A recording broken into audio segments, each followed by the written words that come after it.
Hello everyone. Today we are in the company of a man who has been given the responsibility of supervising one of Ghana's biggest institutions. The last time I was with him, he tried shading my school because in his opinion there's only one university of Ghana. There's only one university in Ghana, those were his words, because any other university is or belongs to communities or belongs to certain areas in the country. Only one university belongs to this country, which is the University of Ghana. He is the director of sports at the University of Ghana, stepping into the shoes of the likes of the late Dr. Owusu Ansah, stepping into the shoes of the likes of Dr. Bello Bitugu. Now he has a mantle of supervising sports in this premier institution, and we went to have a conversation with him to have an understanding of his journey so far and what his vision is for sports in this very institution that has produced so many talented sportsmen and women in this country. Doc, how are you doing? I'm doing great. Thanks for your time. Thanks for having me. I was just recalling your decision to shade my school. I guess it's only a fact. I only stated a fact, not trying to shade. Just look at the names. University of Ghana. University of Education, Winneba. University of Education, University of Cape Coast. Cape Coast. Then Kwame Nkrumah. University of So Science it's and either a Technology. name of a person or a town. Now we have But the only university Dr. Dombo University. that's the name of a person. My own place to CK Tedam. Yes. Yes, that's an uncle. Yeah. Yes, so that's his university. But when you say the University of Ghana, the only university is University of Ghana. So Ghana, we have only one university. Yeah, the rest and in other. I'm only stating, like I said, I'm But not shading. you see, as I mentioned to you the last time, the University of Competitive Choice is when you miss out on getting that university. That is when you decide to go, okay, because Ghana belongs to all of us, I can find myself. No, you know, in you that decided to name it Competitive Choice, but actually it's called Cape Coast. You have just decided to make the CC to be Competitive Choice. But here we are not trying to design them according to our meaning, but we're just stating as it is. So if we get to a point where University of Ghana is renamed, would it still be the only university in this country? You know, attempts to rename it wouldn't go easy. You understand But that? it is possible. I'm not saying it's possible or not possible, but I'm talking about as we sit here and in current trends and what is stated, I'm just stating the facts. You're trying to say that the agenda will not agent. No. So let's see when it happens there, they will not think of what it's supposed to be. But it doesn't negate the fact that it's still a premier. A premier university. Yep. Doc, talk to me about your beginnings. How would you describe them? Humble, complex, exciting. I just mix it all. Break them down. Okay. So from a home, okay, God presented me to a family of the Luguterah. And the name Luguterah sounds big in the north and even the law. Yeah. Like I mentioned earlier on before we started, you can't do law in the country without going through Northern Engineering and Luguterah. It's a landmark case. So, and also my mom, Azumi Awudu, Augustine. So Augustina, actually I was named after her. Yeah, and I grew, as part of my growth, my mom was schooling. So when she was schooling, I grew up with my grandparents who were virtually living in Moshizongo in Tamale. Oh, okay. Yeah, so that's why I say mixed. Oh, okay. Yeah, okay. So in Moshizongo I had a blend of life which actually groomed me to who I am now. Because in the typical home of the Luguterahs, it's a wall environment where you find it difficult to even step out. There were instances at home, at my old man's place, where before you go out, my senior brother will ask you to go through an exit to go out. In your own house? Yes, because there's a way of trying to, in those days, the training was trying to, like a regiment, sort of. Quite restrictive. Restrictive book and that thing. And we're defined by book. You were not defined by what you do and other things. So far as you do well in the classroom, you are good to go. If you do anything out of the classroom, you are not good to go. So it was like that. So I felt comfort. I just feel so much relaxed and more comfort when I was in Moshizongo, because that was a place where there were no walls, no boundaries. Any house could be your house. You could run from one community, one area to another area. And when you get there and they are eating, you can eat. You can join. So anybody by your house is a relative, whether he's coming from your hometown or not. And I can tell you, in those days, Moshizongo was an interesting place because it was mixed up of different people. The Moshis were there, the Sisales were there, the Kasines were there, the Gumbes were there. They were just mixed. So I found myself there, and that was where I realized what I wanted to do, because I had a passion for sports. I was that kind of extrovert, so to speak. I like to go out. I didn't want restriction, and I didn't want to be defined by people's statement. So I was the type that anytime someone tells me that, Austin, you can't do this, that was what exactly I want to do. I was trying to always prove somebody wrong. So improving people wrong is what made me to be where I am. But the name Luguterah, did it in any way influence you? No, as growing up, no. Because there are some people. And interestingly, there were people at the time in Moshizongo who were finding it difficult to find out whether I actually belonged to that house. Because I was like different. My actions were different. And anytime I went home for vacation, and I spent most of the time, then I go back to my father's house. And anytime I go to my father's house, I was seen as a different person because I couldn't fit in right. I was always agitated. Anytime I sat down small, something was no, get up and go. Like, I couldn't sit. And this is a place that you are restricted. And I'm coming from an area where you are not restricted. So once in a while, I'll jump over the wall because the rest couldn't jump. I would jump over the wall, go and play. There was, apparently our house was just by the hospital, on the road to the hospital, where we had SDA in Tamale. If people knew SDA, then the Dekwema Primary. So I'll run to go and play ball at the Dekwema Primary, then come back, pass through the wall again and jump and enter. The only thing that would betray me is that my body is dirty. So I'm sure so passing through the gate, they will know where you went, or you couldn't use the gate. No, if you are going out to the gate, you either see my old man sitting there reading newspapers, or you see my senior most brother with his glasses. Yes, looking at you. And when he does this, it means that he has seen you. No, not even. You don't even dare to let him see you. The sight of him will tell you pass a different route, or go back. Go back. So the only option was to go out, or the day he's not in the house at all, then you could pass the gate, go and do your thing and come back. Yeah, so that was me. And the likes of Bawa Fisheni, his brother, Alasan. So we grew up in the same environment. Oh, I see. So we see ourselves as brothers. So Bawa Fisheni, the president of Ghana Athletics. So if you meet them, they will tell you so much about me because we grew up in the same environment, running up and down, doing whatever we could do. Were you also running with them? No, they were doing. Because they became athletes. They were running, and I was in the balls. Oh, okay. I started to play football. Yes, but so you are a disappointed footballer? Will I say so? I say so. I would say probably the flair wasn't there. Because at that time we had people who were far better. I got to play volleyball by mistake. Because I started playing basketball. And how did you get into the volleyball? Yes. So I started playing basketball at secondary school.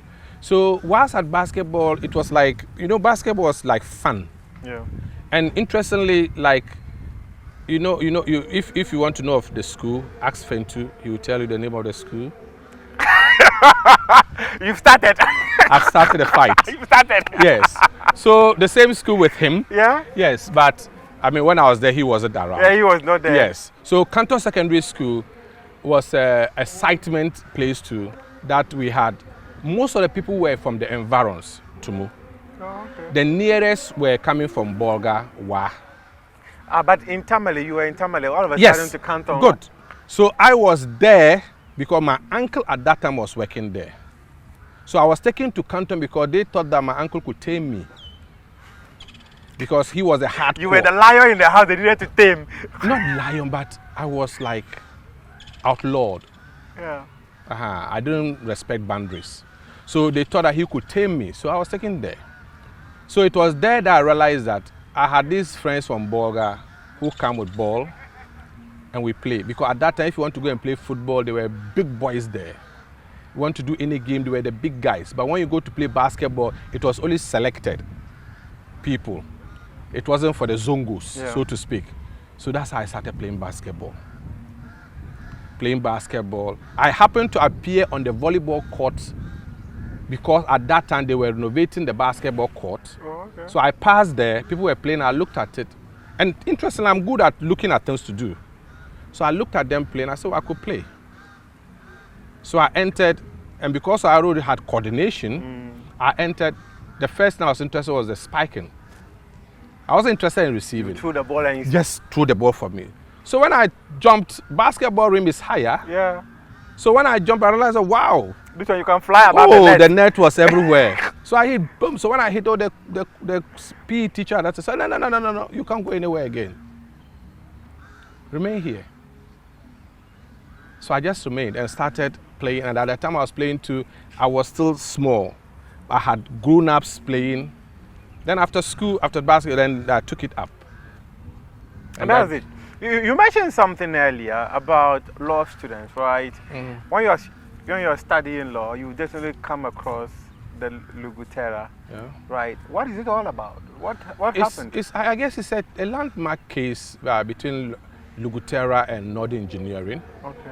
Yes, and the law schools, the law students will say much about it. Yeah. I can't delve so much in it because I only have a knowledge. Anytime I meet student people from law, you mention the name, the first is Luguterah in Northern Engineering. Yes, and my dad, I remember there are a lot of people who have come to him to understand the whole case. Was he a legal luminary? Yes, like I mentioned earlier before we started, he's among the early lawyers in the north. Yeah, he practiced law in Tamale. He had his chambers, Lugu chambers in Tamale, which is still there in Tamale, and he practiced both in Tamale and Accra, but he was predominantly in Tamale. Did any of your siblings take his part? No, we are only hoping that our children would take up. So we have. Despite his restrictive nature, you all chose to go separate ways? That's one thing too. He never restricted people. That was his desire, was to see most of us move into law. But it's just as you grow, your parents have their own desire. You also have where you are directed by God. So I moved into sports. You were directed by stubbornness. Yeah, so I moved into sports. And also, the thing that helped me also was because I'm coming from the home that like learning, I didn't take my sports only practice. I had to go to school in that direction throughout to my PhD level to now develop my own self in that direction instead of just playing. Yeah. My other brother, Albert, he's the VC for CK Tedam now. He veered into maths. He did his first degree maths, second degree maths, PhD maths. So he has carried all the maths in the house to do that direction. Those of us who had phobia for maths when we were in school. And he was doing maths to PhD level. Yeah, so the other siblings, one of my senior most, he's a chartered accountant in Canada. The other one to same. He was a CEO for SOS, but now in UK. Oh, okay. Yeah, so everybody veered in. I have my other case sister in UK too, who is also into education. He has his PhD, but he's heading a school too. So varied. And my other brother, Victor, he's veered into business. But even as you are veered into business, you have to also go to school. He has also two of his masters, all in business strategy and the rest. He's moving in his direction. So everybody is finding his level, trying to occupy space. I know my level. And leaving the old man in his own level, hoping that our kids will also grow to take up the story. But the restrictive nature of your dad, is this something you're pumping into your children? Blend of me and them.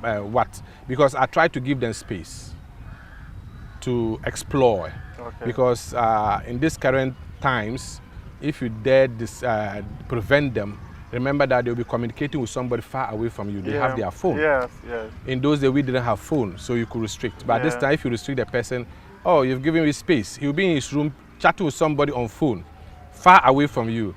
So in my way, I try to say that, okay, let me have a conversation with you. Let's rather interact more instead of interact with somebody on the phone. Let me understand what you want to do. Let me guide you to do what you want to do. My boy plays basketball. He's in school. He's doing so well. So I try to say that, okay, you can do this and still go to school, because I did that and went to school. So let's just have that conversation, not to restrict you. Don't do this, don't do, because I don't know what talent you are coming up to the world with. Yeah, so why should I restrict you? How many children do you have? 3. 3 children? Yes. Oh, One wow. just finished doctor in medical laboratory studies. Hey. And starting to pursue her master MPhil in cancer genetics. Yes. But dog, you have only 3 kids. 3 Yeah. pet. And it's Pet. okay. Pet, it's okay. It's okay. It's okay. Is the system Very that is hard or okay. Very okay. At least I've been able to, with my little resources, I've been able to guide them with that. When you were mentioning your father's children, they were more than 3. No, after us, in those days. Your father gave birth to how many? See, you can't even we are remember. about 16 plus. 16 plus. Yeah, still So if counting. your father was giving birth to 3, will you be there? No, but the point is that he had more than one wife. Maybe if he had more than one wife, he's able to produce 16 plus. No, he had more than one wife. I had just one. Just One. pet. Pet. And no, not to do. No, it's okay. This thing is not fair. Your father did 16 plus. You can't do only 3. That's what I'm saying. In their days, the population of Ghana was less than 5 million. So You get that? you want to cut down on Ghana's population? You know, I'm trying to manage Ghana. I'm managing Ghana, trying to say that, okay, I shouldn't add to the troubles of Ghana. Of this country. Aha. Talk to me about the volleyball thing. You spoke about how going to the volleyball court because of the renovation of your basketball court, and that walked you into volleyball. How will you describe that journey? Interesting and exciting. And even as I moved into volleyball, I still didn't stop playing basketball. I was still playing basketball and volleyball. So I used basketball as a warm-up, as a place to train, to hit up, and go to play volleyball. Okay. So interestingly, when I was in Tamale training, that was my peak. Where I was playing youth home, we had basketball court and volleyball court just by close to each other. Okay. So I go to basketball, warm up, play, do all my jumping, do all my shots, then move to volleyball. And sometimes I use the basketball as, hitting. I hit against the basketball. And imagine hitting against the basketball, you meet the volleyball, it becomes so light. It's so light for So you. light, yes. Yeah, so that's where I started, and it was so exciting. You were so good at both? Good at both, but volleyball that was my strength. Yeah. And it took you to the top? Yeah, it took me to the top. For the university, I was playing both volleyball and basketball. For national programs, I was only in volleyball. Wow. And I'm sure that ushered you into the position because of your likeness for volleyball. It ushered you into leadership positions in volleyball. Yes, yes. So currently the Vice President for Volleyball Association and the first President for Development Confederation of African Volleyball. First in Ghana. Hey, I'm speaking to a big man. Oh, no. Today I've met my destiny helper. Oh, just... Today I've met my destiny helper. Oh. Hey, dog. Oh. First, oh. Yeah. First. Yeah. First. It's not easy First to be first. Ghanaian, yeah. It's not easy to be first. So. That's a massive, massive achievement. Yeah. So tell me about the Volleyball Federation. What are the special things that you are doing in there? You know, the Volleyball Federation, just like any of the other federation, has its own challenges. Yeah. And the challenges is always on support. The issue of support. Support in the country games, or especially sports, has always been soccer, football. The rest of the other sports are hustling, trying to survive on footing. No matter but the how football is not limited to only the national teams. Yes, if it's limited, even that's what I'm saying. So let it also be limited to the rest of the other national teams. Because the federations are always surviving on the national teams. The rest of the other teams you work on from from all the regional levels are supposed to feed into the national teams. So the league matches you play, why are you playing them? To feed into the national team. The youth development, what are you doing? To get it to graduate into the national team. So everything is ending up at national team. Yeah. And who manage the national team? The federations. The federation. You get that? And that is where support is needed. The volleyball, many of that, I can only talk 4 months on my volleyball, that we don't have the support needed. At a point in time, we just needed about $10,000 to go for Olympic qualifiers. $10,000. Olympic qualifier, we didn't have. So our guys couldn't go. They train at a point in time, even $5,000. And I can tell you currently, the Volleyball Association, most of the things they do is based on contributions. Board members have to always contribute, even to travel to Togo. And go and compete. And go and compete in the name of the country. And I can tell you for sure that we have to even contribute to buy for the national team. Tracksuit, jerseys, and the rest. So you're pumping your personal resources? Yes, so when it's like that, you see, we all having our own personal things to do. Yeah. We don't have that resource. So the little you have, if you end up using it and always contributing to the federation, I mean, even if it's full, it will run out. You at a point in time, you yourself, you start getting, depressed by these actions. Yeah. I was going through your a bit of your biography, and you've been in physical education sector, teaching at the basic and up all the way up to university for like 25 years plus. Yep. 25 years. That's what, 1999? No. So started teaching from 1991. 1991. Then it's 30 plus. That's the 33 years, isn't it? Yep. Doc, that's massive. Yeah. Tell me about the experience of that. Yeah, so that makes me to, because I said I moved into sports. Yes. And I didn't move in, that's a passion. Like other people, so I moved into it thinking of my graduation. So every little step I was going was purposive. I knew where I was going. So I started teaching, so I went to University of Education, Winneba, to do actual physical education and English language. Can you imagine? When you were saying there's only one university in Ghana, now you went to the University of Education, Winneba. No, at that time, that was the only university that was doing sports, my interest. At the same time, I wanted to do English language. So I was thinking of the blend. So when I got to University of Education, Winneba, I did physical education and English language, which wasn't common. Many people were doing it in relating to, anytime you are doing physical education, people would do nutrition to add. People were doing special education to add. People were doing other things. But I was interested in English language. You get that? So I moved to a Palm Secondary School. Interesting to say that Captain Smart was in that school at that time. Oh, really? Yeah, so when I was at school, when I was teaching there, he was an SP. So Captain Smart was your student? Yeah, he was an SP at that time. He was a school prefect. Yeah. So, I see. So when I got there, I was teaching English language and also physical education. So my combination was always queer. At the same time, I wanted to do passion and do what I was thinking of doing. You understand that? Yeah. Good. So what drove me out again, like I said, from childhood, I was always thinking, anytime someone challenged me, I wanted to do something more. So I found myself in a Palm Secondary School where teachers at that time were looking down upon physical education teachers. Most of them thought that if you are doing physical education, you were not up to that level. So I was in the common room one day when the staff was talking plenty, a government lecturer was talking plenty and said that he was going to do his master's in public administration and bragging plenty, talking plenty. And that time, no social media. Yeah. So I looked at it and my focus was how to find a way of silencing this guy. So I picked the paper and I saw the same publication, University of Ghana advertising for public administration. Yeah. So I also applied. At that time I was applying, my mind was, because the guy was also going to apply, a government teacher was going to apply, so I applied. We came here, at that time we came for entrance examination. You came for entrance examination, and I passed, he didn't pass. So the list again appeared on papers. So I cut that part, pasted on the notice board and highlighted it where my name appeared. That I got it.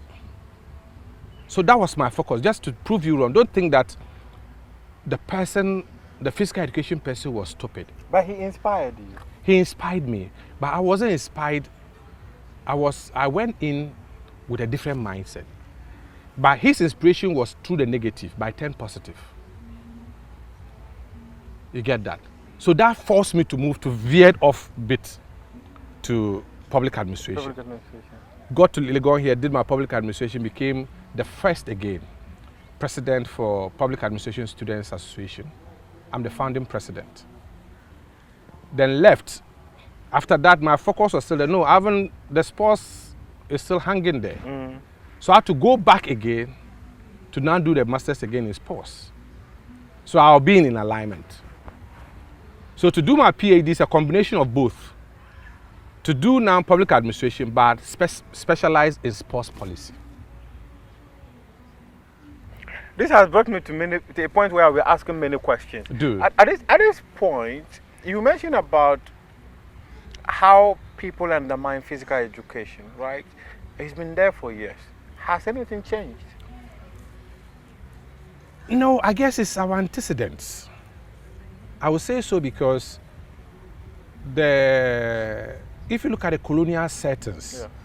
the physical education people were seen as wearing tracksuits and just running around with the children. You get that? So we grew up in that mindset. Let me greet my physical education teacher. In fact, let me start from primary. Mr. Idi, he was my physical education teacher in primary. Secondary school, in fact, JSS, it was Mr. Nkansa. And the secondary school, Mr. Avero Peter. Yes, I know Avero. You know Avero? Yes. Avero Peter was my physical education teacher in second. In fact, we nicknamed him cardiovascular endurance. Avero is a senior. Oh, okay. Yes. You know, so when you look at it from that direction, people all the time pick the humanities, the other things, and even the sciences. And even those in the sciences don't look at physical education as part of sciences, but physical education is actually part of allied sciences. If you look at it by its structure. Because the courses you go through, that is why you can say that you're calling your teacher cardiovascular. Cardiovascular endurance. Good.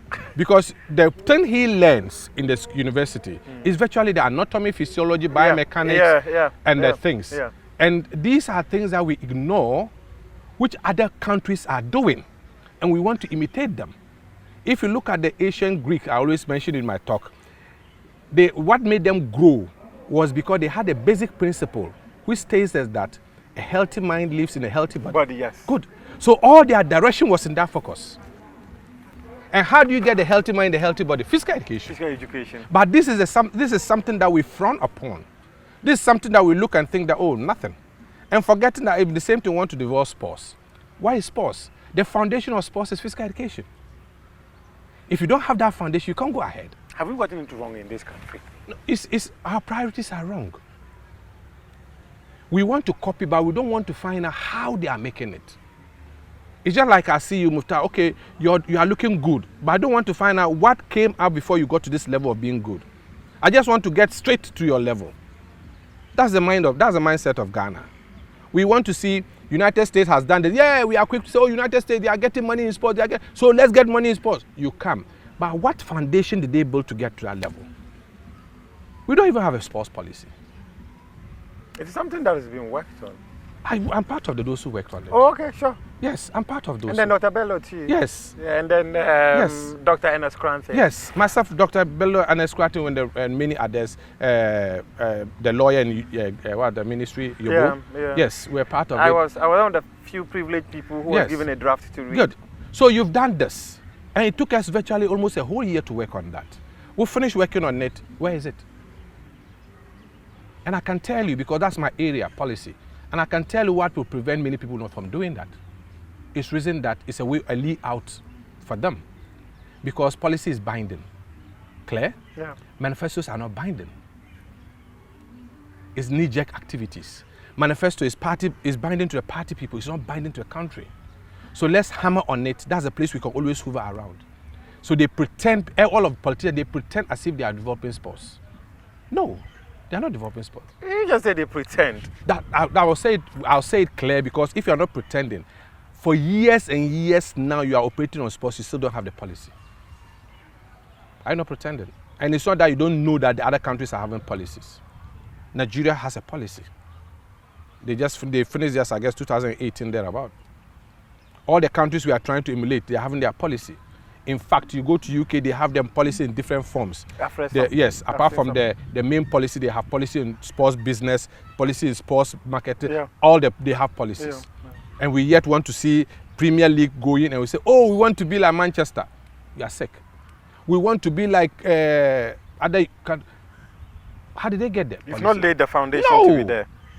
You are not committed. And every year we are just thinking of manifesto in sport. And journalists, you are part of it. You don't ask them on the main policy. You're asking them to be a manifesto on sports. Their manifesto is their party commitment. It's not nationally binding. Who can take you on?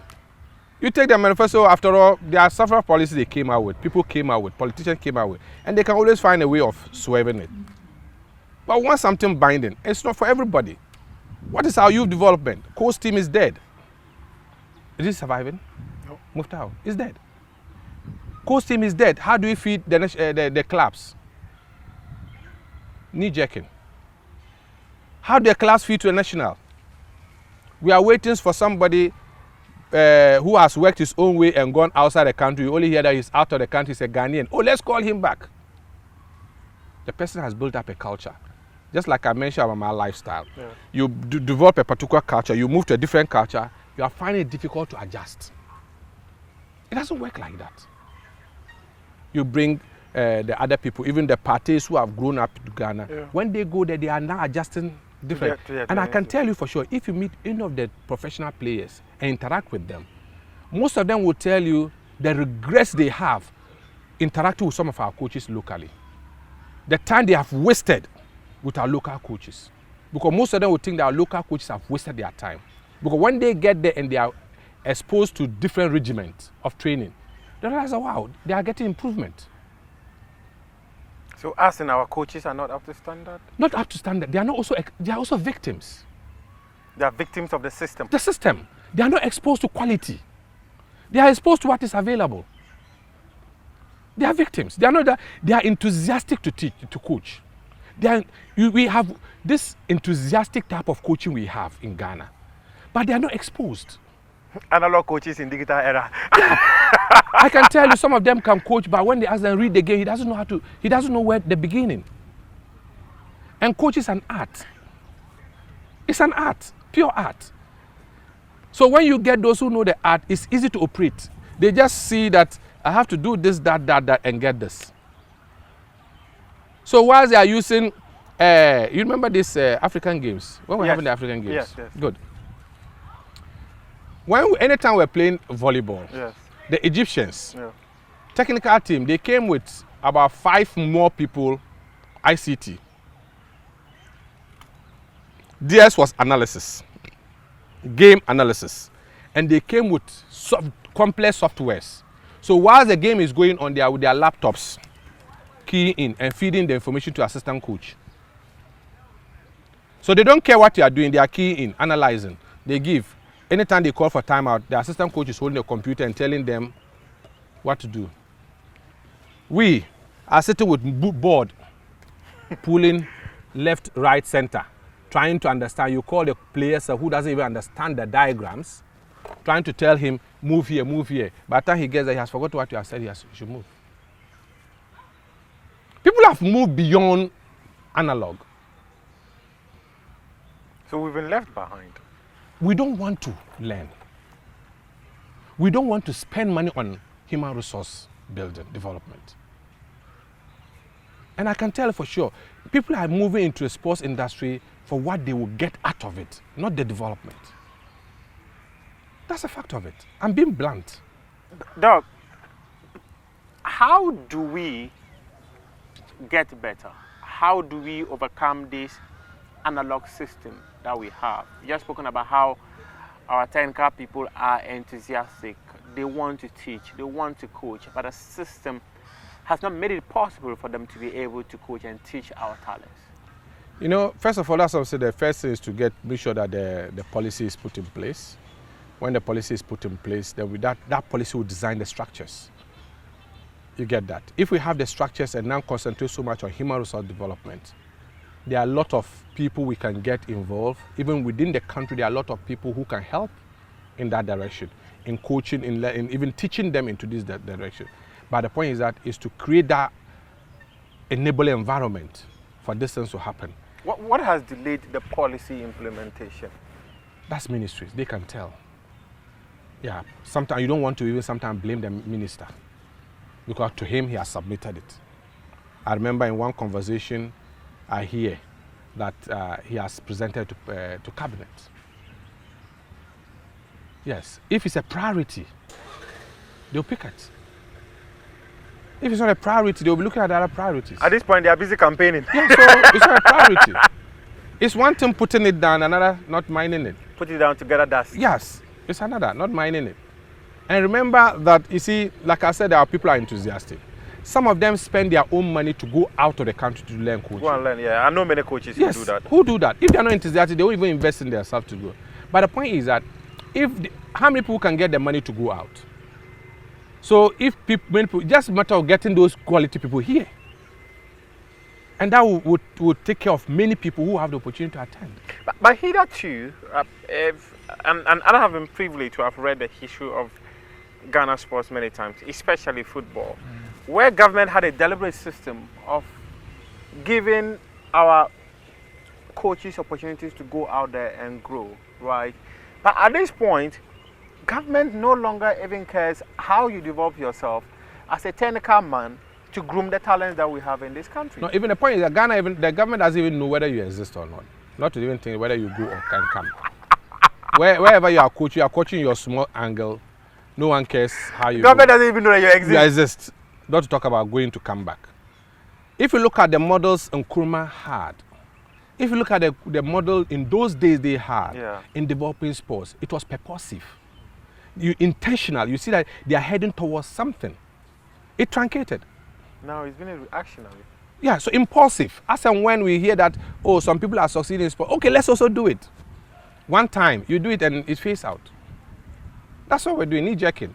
Just you do it because people are making noise, or they get the sports guys and the journalists who talk, hey, you buy this, okay, we'll do it. And then let's back again. You mentioned that the sports policy is a panacea to this, right? To these challenges that we have. But one, too, would say, considering the fact that we have different sporting disciplines with different challenges and all that, what exactly is the sports policy solving? Exactly like you intuited. Most often the focus on the other side is about populist. Why I use the word populist? Because soccer is for the majority of people. So let's focus on soccer. The sports policy is looking at sports in general, not specifying a particular discipline. But in every country, there is one sport that has a larger number of people having so much interest in it. Good. So, when we go to India, there's cricket. I know. When we go to Zimbabwe, there's cricket. When we go to South Africa, there is rugby. Yes, so Ghana football is our thing. Yes. So why would you want to spread it across? Exactly. The same way, when you go to Brazil, there's soccer, isn't it? There's football, yes. Good. But again, when you go to the world rating and check Brazil's rating in basketball, at a point in time in FIBA, they were number 1. At a point in time in volleyball, they were number 1. At a point in time in handball, they were also a part of number 3, thereabout. You get that? Despite the fact that they have soccer as their number 1, they were number 1 in several, not only one. So anytime we are looking at it, exactly when we come to, let's I say... can talk of Serbia being the former world champions in FIBA World Championship. Good. So if we go to America again, everyone knows them of basketball. Is it only basketball? No. They are strong in athletics. They are strong in athletics. Do you understand me? In fact, at this point, they are even strong in football as well. Good. Though they are yet to be up there. So when you look at it, even other, they were swimming, they are there. Yeah. Just mention any sport, they are there. The same thing go to UK. They are also strong in football. They are strong in basketball. They are strong. Good. So all the countries you mentioned, go back and find out the sports you call lesser sports in their country and see the rate of development too. So you have a particular thing everybody wants, but you don't neglect the rest. That gives them comfort. So that when this one is failing, this one is also uplifted. In our case, when football fails, everybody's lost in the thing. We don't like sports again. And you go to a TV, I mean, you say sports, and you think sports is just soccer. Sports show, it's just soccer. In fact, even in journalism, it's just sports journalist. Yeah. The person is a football journalist. Yeah. So you just say sports. Sports show, soccer. Anything sports, soccer. We want to know. Have your athletics come here. We are excelling athletics. So if football is killing us, people should have solace in athletics. In athletics. You get that? In recent time, University of Ghana, we went for FASU games. We were first in basket in volleyball. We came back, but nobody's been talking because, so you watch, we went there, we won athletics, the whole athletics. We had 33 medals, University of Ghana. We won athletics in general. We won volleyball. You get a point. UDS won soccer. Yes, I remember that. Good, that one you remember. Yeah. Did you remember ours? You are accusing me of being biased here. No, it's not, no, I'm not saying so that. Actually, I recall so well because the final was against Nigeria also, yes. if my memory serves me. Ours the same. And in athletics, and the Nigerians were loud on social media. So I actually saw it where there's this African sports journalist platform. That was where I saw the football. So I'm not saying, I'm not being on you. I understand. I'm saying that. So you look at athletics, 100 meters, 200 meters, you can mention the events severally. Cumulatively, somebody takes it first. Among the 67 universities, 67 university contestants, you took it first. No one will talk about it. Because in your mind, it's not sports. But you didn't tell me. In your mind, it's not sports. It's like I'm paid to you.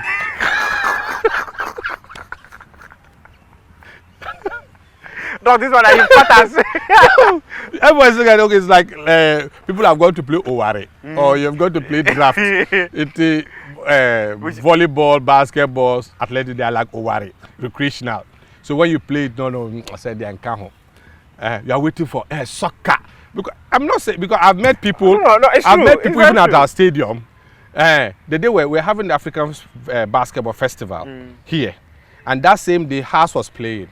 So I came to the office to pick some item, and I met a guy that I said, "Why is he coming?" That he's coming to watch Haas game, and he was asking me where was I going. I said I was going to the basketball because Massa, there's a game here. You are going here for what? So I looked at him. So where I'm going is what? It's not called game. No. Earlier you mentioned about our antecedents, and clearly I get it. Yeah. It is how we've perceived things for many years, and even generations that are unborn, if nothing is done about it, they will also grow up to take the current system that we have, and these conversations will continue to happen and happen. And if we don't go and don't actually understand sports in that direction, we won't go far. Oh, that's true. I mean, if you want to do something to develop something, I mean, to achieve something new, change your behavior. Yeah. You see, our same citizens made us to think that sports is agro. Sure. So we don't see the business aspect of it. You get that? Yeah. People don't understand why you should pay or invest into sports. It's agro. So I like the statement that someone said that I remember a statement reported to be from Bashir for a friend who says that Kotoko supporters at that time were Choba supporters. People support without actually putting money in it. Do you recall the reply? I can't recall. So when I'm coaching, I am And you know that moves into in sports governance. In sports governance, what I do, I teach. I always say that, you see, you invest in your money, they invest in their emotions. Yeah. You get that? Yes. But the point is that you have to go, if you understand the business aspect of sports, you have to go beyond the emotions. It is the emotions you sell. If I'm not attached to it, then you don't have a business. No, so you go beyond that. The countries we are emulating, people buy tickets of the season and over subscribe. They also go with emotions. And the emotions are backed by their pockets. Their pockets, yes. So when they are saying something, they are saying it properly. Here, House of Folk was coming to play. Others are searching for a way to pass through and enter free. What is the size? How much even will they generate? How much will they pay the players? And imagine the people who want to come and watch for free. For free. He's there, he will speak, he will talk, he will take about 30 minutes talking to convince you why you should allow him to enter for free. Meanwhile, he has the pack money. You've left your home, come to the stadium, and they should open it for free for you to enter. The stadium needs management. The coaches, the club itself needs to manage things. And pay staff. So you come, you haven't paid, you sit down and insult the coach on top. Yeah, you know, on them she. Wasa? Hey, there's the coach with him. Wasa brutal. So you haven't paid, you are insulting the coach, they should sack the coach. Even the owner of the club, you said they should sack him. And he said, you should contribute money and bring. Come and pay and take your team. Yeah, you are sacking, they should sack even the owner of the team. You, who hasn't paid Peswa, you think that you are investing your emotion, and you think that the game is played just by emotions. The balls they buy, the cones they buy, the jerseys they wear, it's not leaves they pluck to. It's investment. It's business. So if you are coming with that emotion, talk with that emotion backed by your pocket. Then it weighs something. But mostly those who contribute money, they don't talk so much. Oh yeah. They don't talk so much. Oh, I know so many people in Heart of Folk who pump money into the club. They don't talk too much. But you get those who break the tables and they break the chairs. Are the people who don't pay anything. They just come emotion. Let's sack him. Everything's about sack in Ghana. Doc, let's just stay around the governance. One of the things people have spoken about in this country in terms of sports management is our governance, where people have raised concerns about how many organizations are poorly managed, transparency. Many people actually consider that as a crime. But one of the key things people will always talk about is, for the right governance structures in every institution, there must be some specifics that make you worthy of being that organization that should be respected. But in this country, some institutions, when you get in touch with them needing some kind of information, it's like gold. They are reluctant to even share. And if you're not transparent, how would you expect the corporate world to be willing to associate themselves with you? You know, transparency is one of the key components of governance, good governance. Transparency, accountability. You know, for me to give you something and to continue to give, I want to know what I've given, what is used for.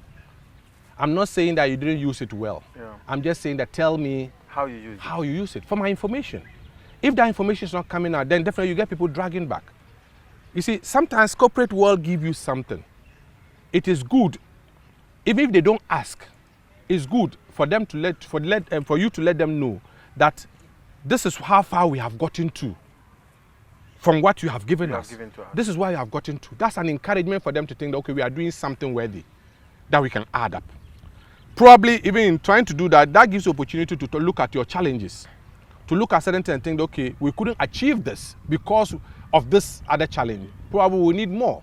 But if you fail to do that, nobody would. That's true. But if you look at the other countries that are developing, the system is created in such a way that, like now, if you go to like Manchester United or the clubs, their statements sometimes online. Oh yeah. They have nothing to hide. You go to some of the federation, their statements on the line. But they decide what they want you to know. At least it's on the line. Even if they've hidden it, they've shown you something.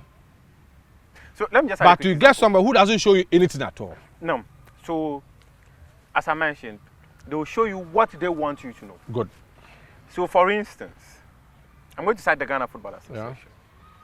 Yeah. It had written to FIFA asking for money to maintain 80 natural grass pitches in Ghana. FIFA, over the years, has given the FA a little over $267,000, if my memory serves me right. Many people had no idea what sort of maintenance the Ghana Football Association was doing, because the reason they gave to FIFA to make demand for that money was that they wanted to maintain the venues of Ghana Premier League, venues for Ghana Premier League, women's and Division 1 league clubs. But you look at the facilities and you can clearly tell that, what have you done? So I wrote to FIFA. FIFA gave me the figure. I published the story. It became an issue. It was a topical conversation, because if indeed you have received this money, what have you used it for? That was when the FA came out with a statement and said the money they received from FIFA was not meant for the maintenance of national stadia. But the national stadia, you cannot tell me that Kotoko has Accra Lions and Co. They don't play matches at Accra Stadium or Baba Yara Stadium. So what did you actually use the money for? Another part of their statement said that they use it to dig boreholes and buy water tanks. What for? Is that also for the maintenance of the venues? Most of those boreholes are broken down. They're not functioning. Is this better use of resources that next time you need it, in fact, you will get it again?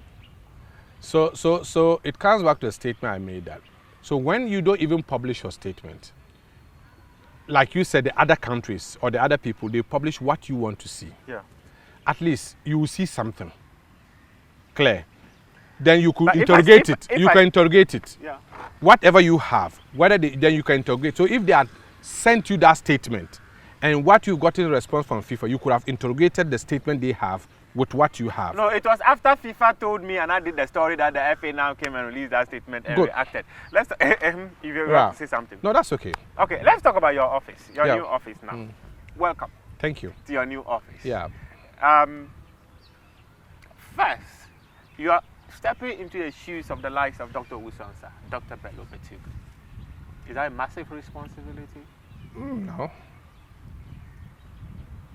Why? You are here as Dr. Luguterah. Yes. You know, I've been in the industry for years, and I've been in the sports industry. I've lectured in those areas of management, governance, and I see the place of implementing what I have taught people to go to other institutions to do. I've taught people both in Ghana and out of the country. I've taught people who are working in Ghana and out of the country in managerial positions. I've organized several coaching and management courses at university. I was at Sports College. In fact, for the past 5 years running, myself and Prof. Park, UCC, have been the main persons organizing management courses for Galka and other organizers, yes, sports managers and the rest. So I see this place as a space where implementing what I have taught. Interestingly, most of the people too at the directorate working as coaches, some of them are people I've ever taught, some like my mentees and the rest. So it's a comfortable environment. And it looks like you've always grown yourself for this position. Sort of. That's what I'm saying. That's why I don't see it as a challenge. I rather see it as an opportunity to expand. Yes, I see a lot of things to work on. Yes, Osansa came to set up the directorate. That's a fact of it. Yeah. He laid that foundation. Dr. Bello came, put up the policies. That's a fact of it. I'm coming in to take advantage of what they have done to move to a different direction. And what is that direction? Good. Now, a lot of medals have been won. A lot of things have been done. Fortunately for me, I've moved into a time where the University of Ghana has moved beyond only sports and has created wellness centers.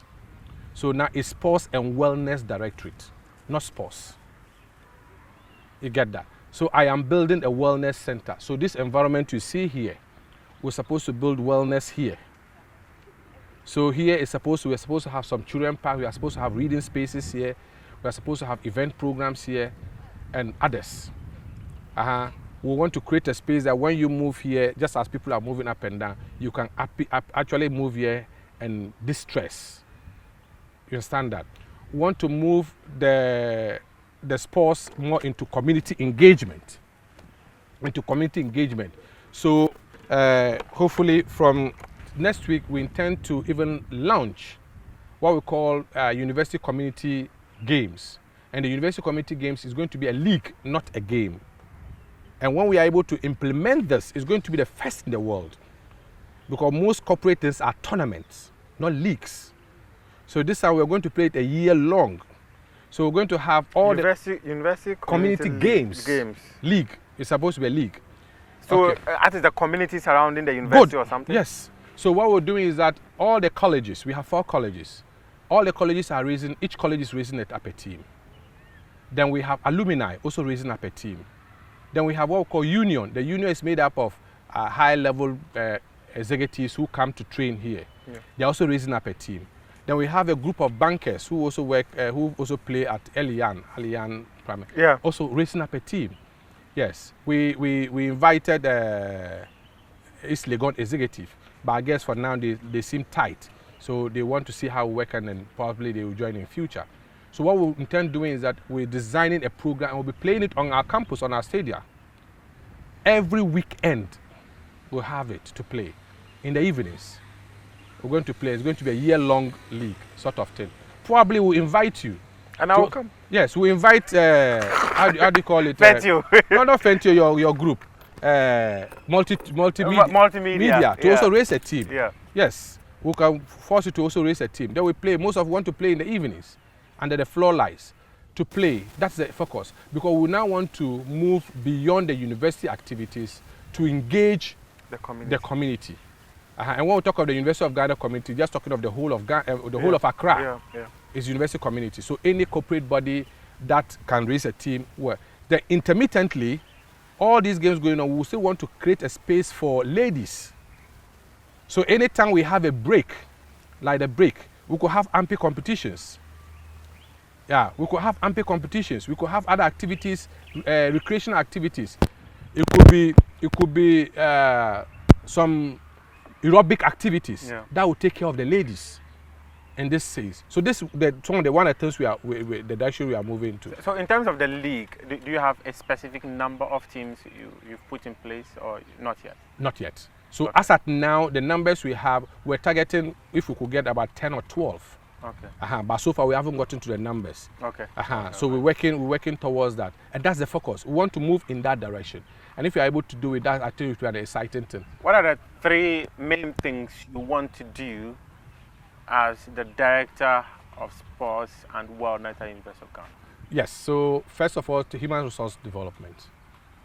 I want by the time I leave here, I'm able to lift my staff to a higher level of coaching, higher level of customer relation, higher level of management, sports management. That's one of the focus. 2, sports development. To lift the university sports to a different level. I want by the time I leave here, I get the University of Ghana soccer team registered in the league, either the 2nd division, 3rd division, whatever level, to register so I will be part of it to the league. Get the volleyball team registered in the league. Get all the other teams registered in the league so that they are part of it. That's the focus. And I also want, at the time I was living here, the wellness center is actually put in place. Yes. Because I'm coming from the lecturing level. After here, I'm going back to teach. Because the classroom there, you really like the classroom. Yes. As I'm even the director, I still teach. Have courses. Oh, wow. To take, yes. Okay, I see. Yes. And let's talk about the maintenance of the University of Ghana Stadium, right? Because that is your baby. One of the things, right, I remember the last conversation I had with Dr. Bello. He said that the University of Ghana would prove that sporting facilities are better managed when they are institutions, when they are managed by the institutions, right? And I remember around that time, I don't know whether if it is complete now, but ACE management was still not under the university yet. We have one major concern as a country. People often say we have a poor management culture. This is a new baby. Everyone would want to come and have their events here. And that also means that you need to maintain it to the highest standards possible. This is the only certified world athletics tracks we have in this country. What is your office going to do to ensure that we maintain this facility to the highest standard? Yes, so University of Ghana has the structures.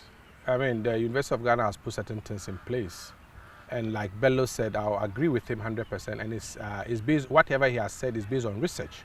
Research actually shown that sports facilities are better managed by institutions. Yeah. And I can tell you that even if you go around, most of the facilities we have, like the swimming pool here, has been here for years, but it's still maintained better than other places.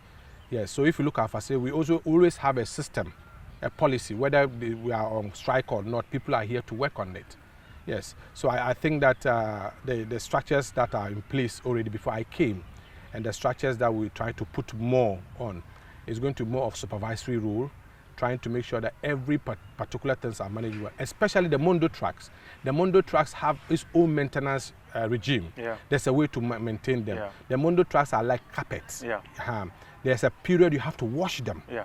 There's a period you have to clean them. To water them. To water them because of this. So these are things that we have. So if you look at the stadium itself, there are water outlets severally. Yeah. And these are things that we do, even as it's now, we do that.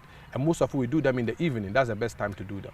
Hopefully we will not be here a year or two later and get disappointed that... No. Actually, we cherish it as a facility even more than you will look at it. Because we think that the whole country is looking up to us. You see, if one section has failed, we now know that people want to look at it and say, okay, let's look at this institution. How are they also going to do it? Everybody's watching. And that's a test. That's also a motivation for us to make sure that to prove everybody wrong, that yes, we can do it. Final question, in one word. What would you want to be remembered for as a director of sports at the University of Ghana State? A person who has brought change. Change could be anything, no? Yes, the person who has brought change. And I'm talking of change in the fact that the staff themselves will realize that they've added something, they have added value to themselves. Because I believe that when the person adds value to himself, it affects the facilities manager. Doc, thank you very much for your time. Pleasure. Quite an exhaustive conversation with the Director of Sports and Wellness at the University of Ghana, Dr. Austin. He was my guest on Prime Click. Thank you very much for your company.